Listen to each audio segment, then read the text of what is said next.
Ethiopia ne Eritrea gali gamaze emyaka egikunukiriza mu abiri nga tegali makambugu era mu mwaka gwa 1998 okutuusa mu 2000 bano beekubira ddala nga balwanira nsalo. Era Eritrea yasalawo okulumba Ethiopia olw'emmundu n'eseka.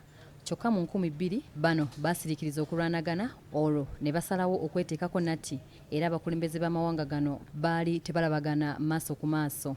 Wabula oluvannyuma lw'okulondebwa kwa Ssaabaminisita wa Ethiopia omujja Dr. Abiy Ahmed yasalawo okumalawo obutakkaanya naddala olwali buva ku katundu ke Badmin amagye ga Ethiopia mwe gaali galemedde era mu 2018 yasalawo okulwanagana kukome batandike okukolera awamu. Ono alondeddwa okuweebwa engule ey'okuleeta emirembe eya Nobel Peace Prize eya 10 egabibwa mu ggwanga lya Norway mu kibuga Oslo era nga wakugifuna mu mwezi gwa Desemba.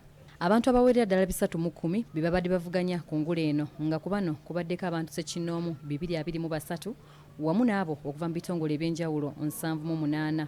Ekirabo kino kye kisinga omuwendo mu nsi yonna era kino kikoleddwa ssentebe w'akakiiko k'engule zino akamanyiddwa nga Norwegian Nobel Committee Berit Reyes Andersen era wabaddewo okwebuza okw'amaanyi kwani anaawangula engule eno.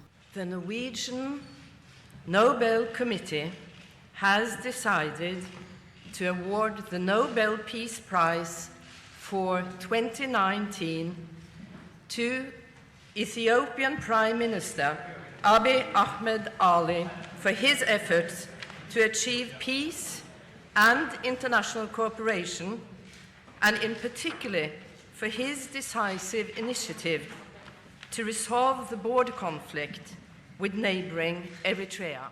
Ono era agambye nti ekirabo kino kyakusiima abo bonna abeewaayo okulwanirira emirembe wamu n'okukkaanya mu ggwanga lya Ethiopia wamu n'abo okuva mu buvanjuba ssaako ne mu bitundu by'obukiikakkono bw'obuvanjuba. Engule eno ezzeeweebwa abantu ab'enjawulo abazze balwanirira emirembe ng'eyasembayo okugiwangula yali eyaliko Pulezidenti wa America Barack Obama mu 2009.